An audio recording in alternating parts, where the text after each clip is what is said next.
ঘটনাটি ঘটেছিল রাজবাড়ী জেলার বালিয়াকান্দি উপজেলার আরকান্দি গ্রামে।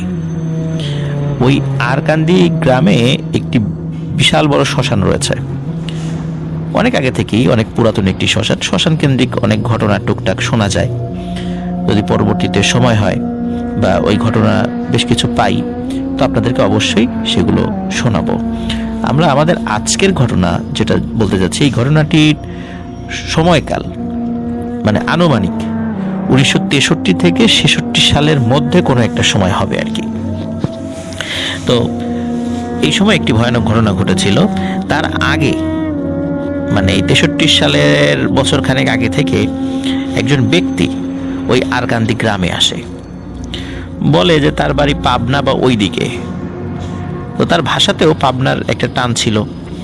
তো উনি ওখানে আসার পরে বলে যে ওনার কেউ আত্মীয় স্বজন নাই, উনি এই গ্রামে থাকতে চান, উনি টুকটাক কবিরাজি জানেন।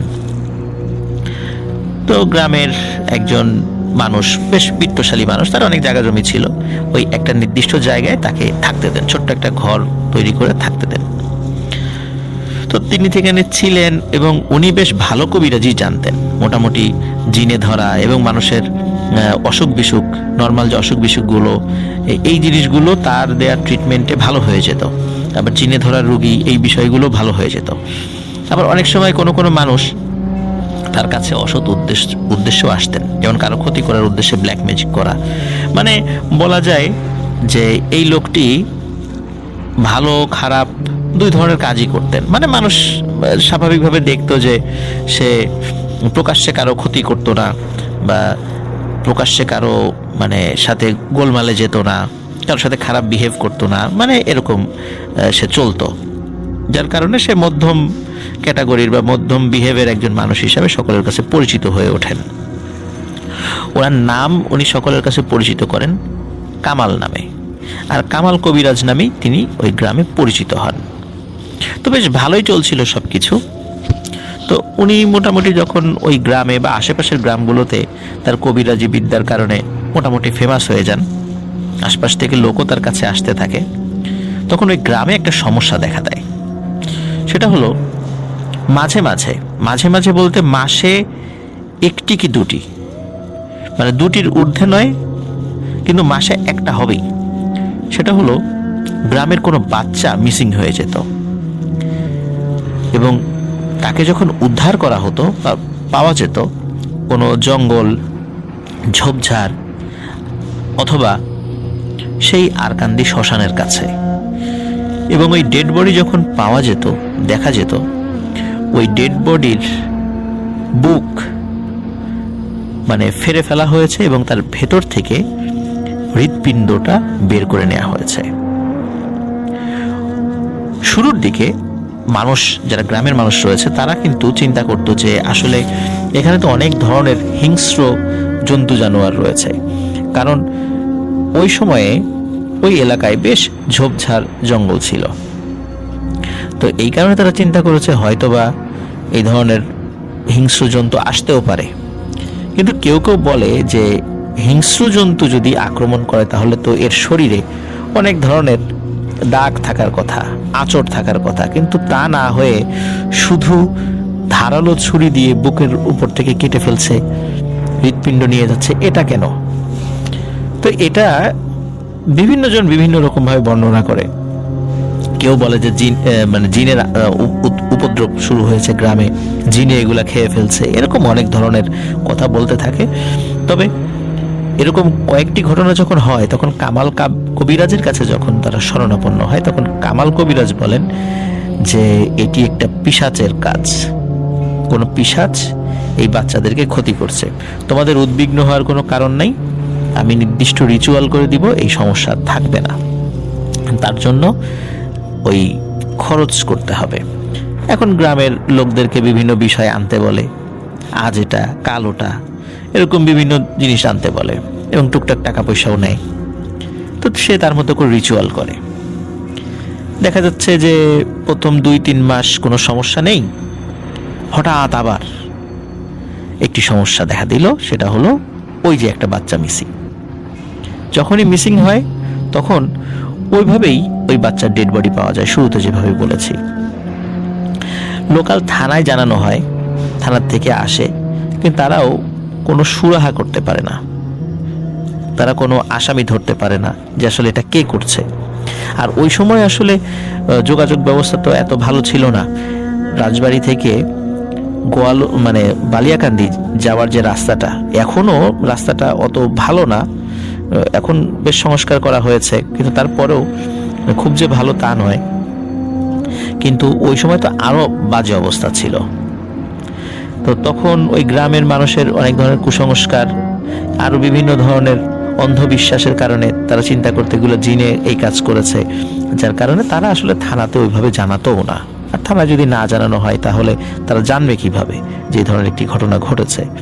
এই কারণে অনেক সময় অনেক বিষয়ই ধামাচাপা পড়ে যেত বা মানুষও জানানোর প্রয়োজন মনে করতো না। তো যাই হোক, ওই সময় তো মুক্তিযুদ্ধের আগে ফরিদপুর জেলা ছিল, রাজবাড়ী জেলা ছিল না। যত বিচার আচার সবকিছু কিন্তু ওই ফরিদপুর কোর্টেই হতো, বা ওখান থেকেই অনেক কিছুই নিয়ন্ত্রণ করা হতো, যেহেতু ওটা জেলা ছিল, বৃহত্তর ফরিদপুরের একটা অংশ ছিল রাজবাড়ী জেলা। তো যাই হোক, যখন এইভাবে কিছু ঘটনা চলছিল, মানুষ সমাধান করতে পারছিল না, মানুষের মধ্যে আতঙ্ক বিরাজ করছিল, স্পেশালি বাচ্চাদেরকে নিয়ে। এবং এই বাচ্চাদের বয়স হতো 1 থেকে 4 বছরের মধ্যে, এমন একটা বয়সের বাচ্চা। এর থেকে বেশি বয়স সাধারণত হতো না বলে আমি জেনেছি। তো এইভাবে কিন্তু মানে প্রায় 10-12টা বাচ্চা, কম না কিন্তু, 10-12টা বাচ্চার সাথে এই ধরনের ঘটনা ঘটে। আসলে যে যত চালাকি হোক, কখনো না কখনো ভুল করেই বসে, এবং যার ফলে ধরা পড়ে যায়। তো এমনই একটি ঘটনা ঘটে যায়। এক পূর্ণিমার রাতে হঠাৎ করে মা বাবা তারা টের পায় যে তাদের সন্তানকে কে যেন নিয়ে গেল, কিন্তু ঘরের দরজা কিন্তু বন্ধ। এটা কিভাবে সম্ভব হলো? দরজা বন্ধ, কিন্তু বাচ্চা গেল কিভাবে? কিন্তু বাচ্চা কিন্তু ঘরে নাই, কিন্তু মনে হলো কারো পায়ের শব্দ। শুরুতে বোঝে নাই, মানে মনে করেছে হয়তোবা ওই ঘর তো অন্ধকার থাকে গ্রামে, বা হারিকেনের আলোটা অনেক কমিয়ে তারা ঘুমায় আর কি, মনে করেছে হয়তোবা বিছানা থেকে পড়ে গেছে। তো বিছানার নিচে খোঁজে, তো পাওয়া যায় না। তখন ঘরের দরজা খোলে, দরজা খোলার পরে ওই যে শুরুতে একটা শব্দ হয়েছিল, তো যার কারণে তখন মনে হয় তাহলে বাইরের শব্দটা কি মানে এই বাচ্চাকে নিয়ে যাওয়ার। তখন পিতামাতার মানে টনক নড়ে, হাই হাই, তাহলে তো আমার বাচ্চাকেও নিয়ে গেছে অন্য বাচ্চাদের মতো। কিন্তু অন্য মা বাবারা কিন্তু যতগুলো বাচ্চা মিসিং হয়েছিল, তাদেরকে হত্যা করা হয়েছিল, এই মা বাবারা কিন্তু ঘুণাক্ষরও টের পায়নি বাচ্চা কিভাবে নিয়ে গেল। তারা শুধু ঘুম থেকে উঠে দেখেছে বাচ্চা নেই, ঘরের দরজা বন্ধ। তো এই ঘটনা যখন তারা টের পায়, তখন তো তারা চিৎকার চেঁচামেচি শুরু করে। ও আরও একটি বিষয় বলে রাখি, সেটি হলো যে ওই বাচ্চা যখন মিসিং হচ্ছিল, তখন গ্রামের লোকজন যখন হিংস্র জন্তু জানোয়ারের কাজ মনে করেছিল, তখন গ্রামের লোকজন পালা করে মশাল নিয়ে পাহারা দিত। এবং পাহারার ওই সময় দেখা যেত যে যে কয়েকদিন পাহারা দিয়েছে তখন কিন্তু বাচ্চা মিসিং হয়নি। মাসখানেক যাওয়ার পরে যখন দেখেছে যে না, আর কোনো বাচ্চা মিসিং হচ্ছে না, তখন তারা ওই পাহারার ইয়েও কমিয়ে দিয়েছিল, এবং তারপরে আবার শুরু হয় এটা। তো যাই হোক, ওই রকমই একটা বিষয় যে পাহারার পরে যখন আবার এই সমস্যা শুরু হয়েছিল, সেই সমস্যার মধ্যে এই ঘটনাটি ঘটেছে নতুন করে। তো তারা তো চিৎকার চেঁচামেচি শুরু করে, বাচ্চার মা বাবা। তাদের চিৎকার চেঁচামেচিতে ওই আশেপাশের যারা মানুষজন আছেন তারা তো চলে আসে, বলে যে এই ঘটনা, আমার বাচ্চা নেই। তখন তো তারা মশাল নিয়ে বেরিয়ে পড়ে, হাতে লাঠি, বর্ষা, দা, মানে এই কারণে তারা ওই লোহা জাতীয় জিনিস নিয়েছিল, কারণ তারা চিন্তা করেছিল যে ওই যে পিশাচ বা ভূত, জিন ভূত হাতে লোহা থাকলে এবং সাথে আগুন থাকলে ক্ষতি করতে পারে না। তারা মূলত ওই চিন্তা করে এই জিনিসগুলো সাথে নিয়েছে। তারা খুঁজতে থাকে কোথায় কোথায় গেল বাচ্চাকে নিয়ে। গ্রামের এরকম 30-40 জন মানুষ দলে দলে ভাগ হয়ে বিভিন্ন দিকে খুঁজতে থাকে। তো ওদের মধ্যে একটা চিন্তা ছিল যে যেই জায়গাগুলোতে আগে বাচ্চাদেরকে পাওয়া গিয়েছে আমরা সেই জায়গাগুলোতে আগে যাব।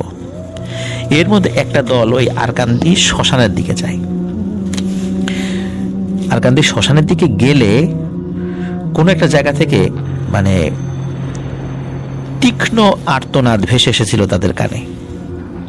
ওই আর্তনাদের ওই শব্দ ধরে তারা যেতে থাকে এবং তারা চিৎকার করতে থাকে, এই পাওয়া গেছে পাওয়া গেছে। ওই দূরে যারা ছিল তাদের কানে শব্দ গেছে, তারাও ওই শ্মশানের দিকে ছুটে এসেছে। ওই শ্মশানে গিয়ে একটা ঝোপের পাশে তারা ওই বাচ্চাকে আবিষ্কার করে, এবং ওই বাচ্চাকে একা আবিষ্কার করে না, তার হত্যাকারী সহ আবিষ্কার করে। দেখে এই হত্যাকারী আর কেউ নয়, এটা ওই কামাল কবিরাজ। কামাল কবিরাজকে হেন অপকর্ম করতে দেখে সবার মাথা বিগড়ে যায়। কেউ আইন নিজের হাতে তুলে না নিলেও হাতে লাঠিসোঁটা যা ছিল তা দিয়ে বেধড়ক পিটুনি দেয় তাকে। পিটাতে পিটাতে প্রায় আধমরা করে ফেলে। যেহেতু দেশে আইন আছে, বিচার আছে, থানা আছে, তখন গ্রামের যিনি মাতবর গোছের ছিলেন তিনি বললেন যে না, আসলে এভাবে আমাদেরকে আইন হাতে তুলে নিলে হবে না, ওকে আমরা পুলিশের কাছে দিয়ে দিব। কারণ এর আগেও যেহেতু এই কাজ করেছে, পুলিশ ধরতে পারেনি, অন্তত এই বিষয়গুলো পুলিশের জানা থাকা উচিত যে ও এই কাজটি করেছে।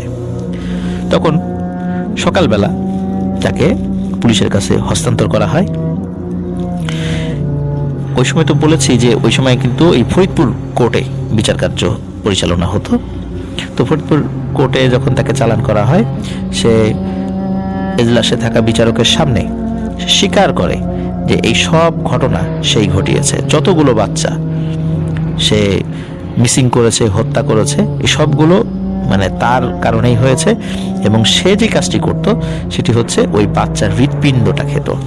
তাকে যখন জিজ্ঞেস করা হয়েছিল এই কাজটি সে কেন করেছে, তখন বলে যে এই কাজটি প্রতি মাসে অমাবস্যা এবং পূর্ণিমাতে এই কাজটি করতে হয়, না হলে প্রতি মাসে একটা করতেই হয়। তা না হলে তার অর্জিত যে জাদুবিদ্যা, জানা যে জাদুবিদ্যা, সেগুলো কাজে লাগে না।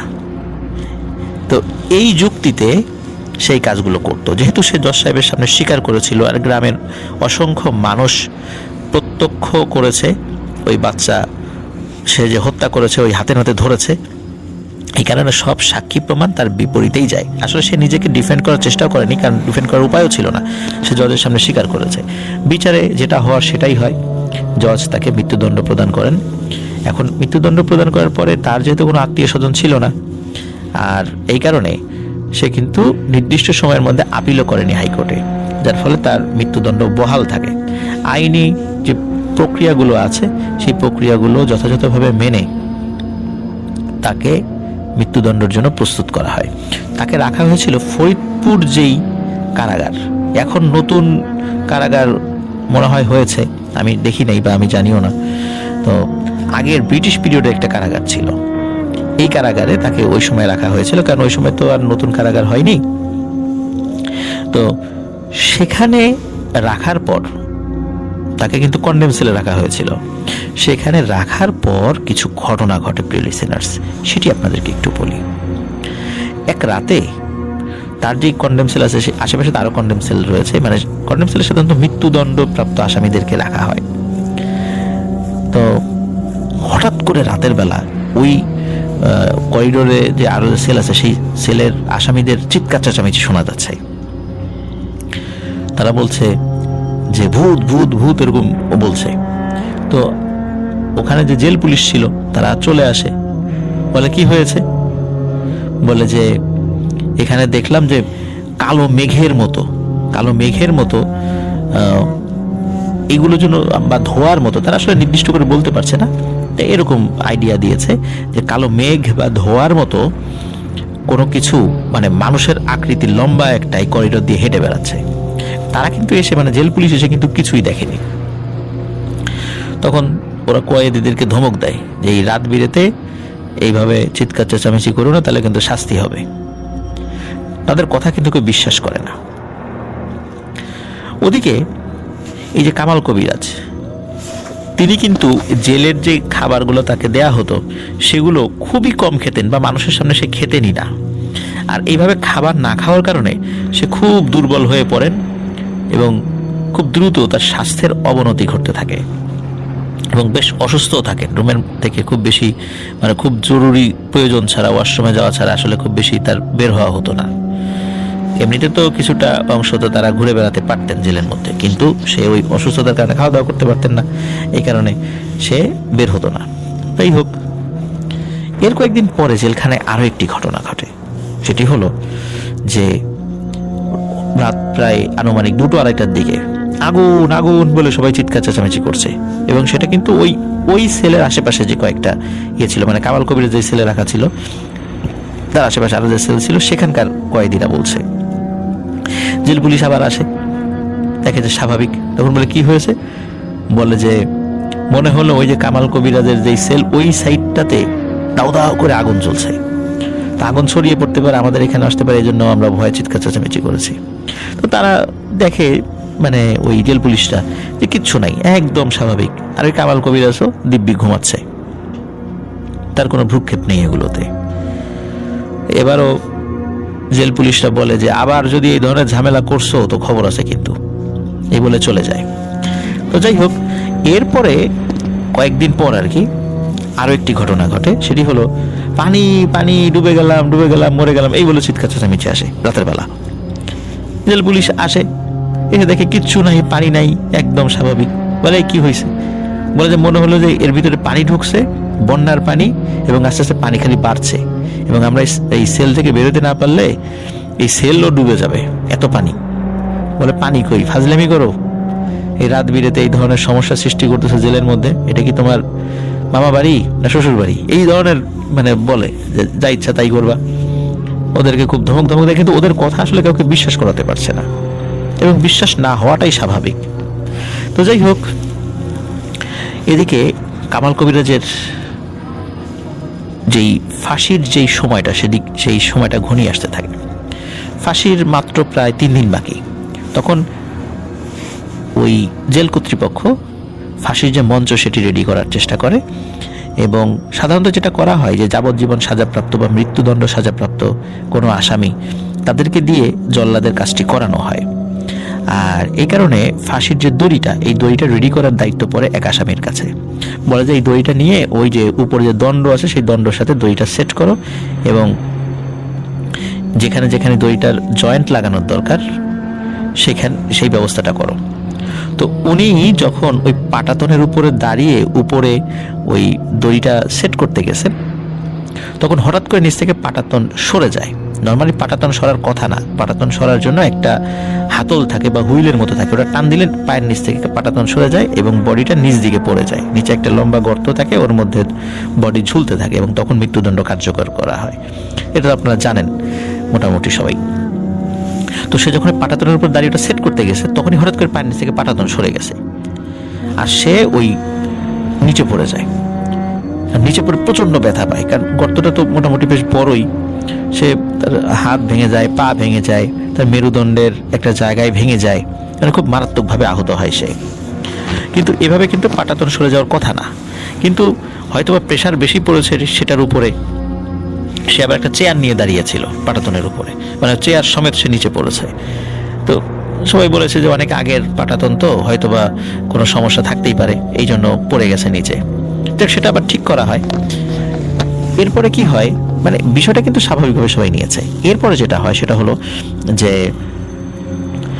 ওই দড়ি তৈরি করার দায়িত্ব আবার আরেকজনের কাছে পড়ে। তো সে যখন ওইটা ঠিক করছিল, মানে সেট করছিল, কিভাবে যেন সে নিজেও বলতে পারে না, সে নাকি নিজেই ওই ফাঁসির দড়ি নিজের গলায় পরে ফেলেছে, এবং ওইটা নাকি তার গলায় আটকে গেছে। সে ছটফট করছে, তার নিঃশ্বাস বন্ধ হয়ে গেছে। ওই ফাঁসির কাষ্ঠের উপরে যে এমনি যে আরো একটা স্পেস আছে, সেখানে এটা ঘটছে। কিন্তু এখন ওই দেখা যাচ্ছে যে সকালবেলা কিন্তু আসামিদেরকে ওই জেলের ভিতরে ছেড়ে দেয়া হয়। এখন দূর থেকে আসামিরা দেখছে যে এরকম ও ছটফট করছে, কিন্তু শুরুতে তারা বুঝতে পারেনি। কিন্তু যখন পা বেশি ছটফট করছে, তখন তারা দৌড়ে যায়। দৌড়ে গিয়ে দেখে যে তার গলায় রশি আটকে গেছে। তখন তারা ওই রশি টেনে খোলার পর অবস্থা খুবই খারাপ হয়ে গেছে। আর একটু দেরি হলে কিন্তু সে মারা যেত। তখন একটা রোমার ছড়িয়ে যায় যে কামাল কবিরাজের ফাঁসির কাষ্ঠ যেই রেডি করবে তারই ক্ষতি হবে। এখন কেউ আর কোনো আসামি আর ভয়ে ওই ফাঁসির কাষ্ঠ রেডি করতে যেতে রাজি হয় না। যাই হোক, এখন আইন অনুযায়ী কাজ তো করতে হবে। পরে জেল পুলিশরাই তারা ফাঁসির কাষ্ঠ রেডি করে।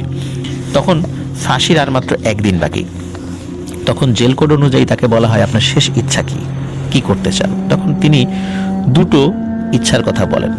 সেটি হলো যে আমার মৃত্যুর পর আমার ডেড বডিটা ওই আরকান্দি শ্মশানের পাশে কোনো একটি জায়গায় কবর দিতে হবে, আর হলো যে আমাকে একটি ছোট বাচ্চা ছাগলের হৃৎপিণ্ড এনে দিতে হবে, এটা কাঁচা, এটা আমি খেতে চাই।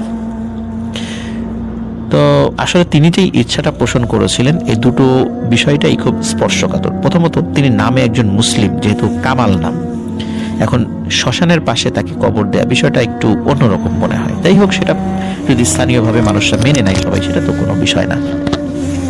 কিন্তু জেল কোড অনুযায়ী এই ধরনের খাবার তাকে পরিবেশন করা এটা আসলে নিয়মের মধ্যে পড়ে না। কিন্তু তারপরে যেহেতু ফাঁসি হবে মৃত্যু পথযাত্রী একজনের শেষ ইচ্ছা, তারা সেটা পূর্ণ করেন এবং তাকে সেটা দেয়া হয়। তবে দেয়া হয় আগের রাতে আর কি, মানে যেই রাত্রে তাকে ফাঁসি দেওয়া হবে তার ইমিডিয়েট আগের রাতে। তাকে রাতের বেলা যখন এটা দেয়া হয় তখন সেও বলে যে আজকে আমার সেলের আশেপাশে কেউ আসবেন না, এটা আমার 3 নাম্বার ইচ্ছা। যদিও শুরুতে বলি নাই, কিন্তু এটা আমার 3 নাম্বার ইচ্ছা, সেলের কাছে কেউ আসবেন না, আমি একটু নিরিবিলি থাকতে চাই একটা রাত। তো আসলে সেলের কাছে আসার প্রয়োজনও হয় না, কারণ কন্ডেম সেল আর বাইরে তো থাকেই, পুলিশরা সবসময় পাহারা থাকে। আর কন্ডেম সেলের নিরাপত্তা সম্পর্কে আপনারা তো নিশ্চয়ই অবগত আছেন প্রিয় লিসেনার্স, যেটা মানে জেলখানার মধ্যেও আর একটা জেলখানা, মানে এটা খুবই একটা ভয়ানক একটা মানে কক্ষ বলা চলে আর কি। ছোট্ট একটা জানালার মধ্যে থাকে আলো আসার জন্য, বাতাস আসার জন্য। যাই হোক, তাকে রাত্রে সত্যি ওই খাবারটা নাকি দেয়া হয়েছিল এবং দেওয়ার পর খুব স্বাভাবিক ছিল ওই রাত্রে কিন্তু ওই সেলে অন্য কোনো ধরনের ঘটনা ঘটেনি। সকালবেলা তাকে যখন ওই খাবার দেবে, নাস্তা দেবে, নাস্তার জন্য যখন আসে তাকে ডাকে, ওঠে না। পরে যখন তালা খুলে ভেতরে ঢুকে দেখা যায় কামাল কবিরাজ মারা গেছে। ওই যেই ছাগলের যে হৃৎপিণ্ডটা দেওয়া হয়েছিল সেটা কিন্তু সে খেয়েছে, কিন্তু কামাল কবিরাজ জীবিত নেই। কিন্তু তার চেহারা দেখে মনে হচ্ছে সে মৃত্যুর পূর্বে খুব ভয় পেয়েছিল কোনো কিছু দেখে, তার চেহারা দেখে নাকি এমনটা মনে হয়েছিল। যাই হোক, যেহেতু তার লাশ রিসিভ করার মতো কেউ ছিল না, কারণ তার তো কোনো আত্মীয় স্বজন নেই, আর তার শেষ ইচ্ছা অনুযায়ী ওই লাশটি নিয়ে যাওয়া হয় ওই আরকান্দিতে। এখন সমস্যা হলো যে উনি যেহেতু একটা ইচ্ছা পোষণ করেছেন, আর উনি কিন্তু বলেননি যে শ্মশানেই কবর দিতে হবে, শ্মশানের পাশে। তো যার কারণে আমি আগের গল্পে বলেছিলাম ওই শ্মশানে, কিন্তু পরে জানলাম যে না, আসলে শ্মশানে না, শ্মশানের পাশে দিতে বলেছিলেন। তো শ্মশানের পাশে কবর যেহেতু হবে, যদিও কিছু কিছু হিন্দুরা বাধা দেওয়াটাই স্বাভাবিক, যিনি একজন মুসলিম, তারপর যেহেতু একদম শ্মশানের এরিয়ার মধ্যে না, পাশে, আর ওনার কাছ থেকে সকলে উপকার পেয়েছে, যেমন হিন্দু বলেন, মুসলিম বলেন, মানে মোটামুটি সব ধর্মের মানুষেরাই তাদের টুকটাক সমস্যা নিয়ে তার কাছ থেকে উপকার পেয়েছে। যেহেতু একটা মানুষ মারা গেছে, এখন তার মানে শেষ ইচ্ছা নিয়ে তো আর কোনো প্রশ্ন বা তোলার মতো ওরকম আসলে কারো মন মানসিকতা ছিল না। যদিও তার কারণে ক্ষতি হয়েছে, অনেকগুলো মা বাবার বুক খালি হয়েছে, কিন্তু তারপরও যে লোকটা তো মারা গেছে, বিচার তো হয়েছে, এই কারণে বিষয়টা নিয়ে আসলে কেউ আর বাড়াবাড়ি করে না, তাকে কবর দিয়ে দেয়া হয়।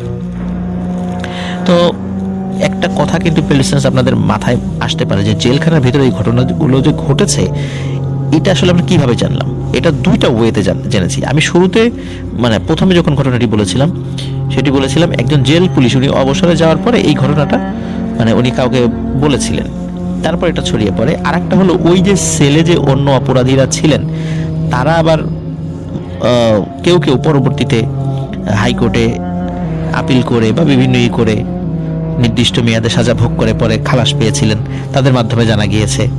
তো এইভাবে ওই জেলখানার ওই আসামি এবং জেল পুলিশদের মাধ্যমে পরবর্তীতে বাহিরে জানা যায়। আর তখন তো পাকিস্তান পিরিয়ড ছিল, মুক্তিযুদ্ধের পর অনেকেই মানে ওই সময়ে যারা পরবর্তীতে বের হয়ে এসেছিলেন অনেকে রাজনৈতিক বন্দী ছিল ওই সময়টাতে। তো বিভিন্নভাবে এই তথ্যগুলো জানা গিয়েছিল আর কি। তো যাই হোক, আর ওইখানকার লোকজন অনেকেই যেহেতু রাজবাড়ী জেলার ছিলেন, এই জন্য রাজবাড়ির লোকজন সহজে জানতে পেরেছে। তো ওনার মানে কামাল কবিরাজকে কবর টবর দেওয়া হয়ে গেল, মানে বিষয়টা এখানেই মোটামুটি শেষ বলা যায়। কিন্তু প্রিয় লিসেনার্স, অনেকেই বলে, কেউ কেউ হয়তো বা দেখেছে, কেউ দেখেনি, এটা লোকমুখে শোনা কথা, এটা নির্দিষ্ট করে আসলে বলা যায় না, যে ওই আরকান্দি শ্মশানের আশেপাশে নাকি একজন মানুষকে দেখা যেত, স্বাভাবিক আকৃতির মানুষ। গ্রামের মুরব্বীরা বলতেন এটা হচ্ছে কামাল কবিরাজের ভূত, এটা ঘোরাফেরা করে, মানে ও তো মানুষ খেকো ছিল, নরখাদক ছিল, তো ওর ভূতটা ঘোরাফেরা করে এদিক দিয়ে। তো এখন সেটা দেখা যায় কি যায় না এই বিষয়ে আমি নিশ্চিত হতে পারিনি, বা কেউ আমাকে বলেও নি। তবে একটা বিষয়, সেটা হচ্ছে যে মানুষ কালো জাদু প্র্যাকটিস করার জন্য এবং সেটাকে মানে ইফেক্টিভ করার জন্য দেখুন কত ভয়ানক কাজ করতে হয়, কত নোংরা কাজ করতে হয়, কত পৈশাচিক কাজ করতে হয়, এবং এই কাজের ফলাফল কিন্তু তার ভালো হয়নি, সে কিন্তু ধরা পড়েই গেছে। এই জন্য প্রিয় লিসেনার্স, আমরা এই কালো জাদু রিলেটেড বিষয় থেকে সবসময় ইনশাল্লাহ দূরে থাকার চেষ্টা করব। অনেকেই আগ্রহ করে যে আমি একটু শিখি, কিন্তু যতটা সহজ মনে হয় আসলে কি এতটা সহজ? নিশ্চয়ই নয়। পরকালে কিন্তু কিছুই পাওয়া যাবে না, দুনিয়াতেও শাস্তি রয়েছে। এই জন্য আমরা এগুলো থেকে ইনশাল্লাহ বিরত থাকবো। আল্লাহ আমাদেরকে বিরত থাকার তৌফিক দান করুক।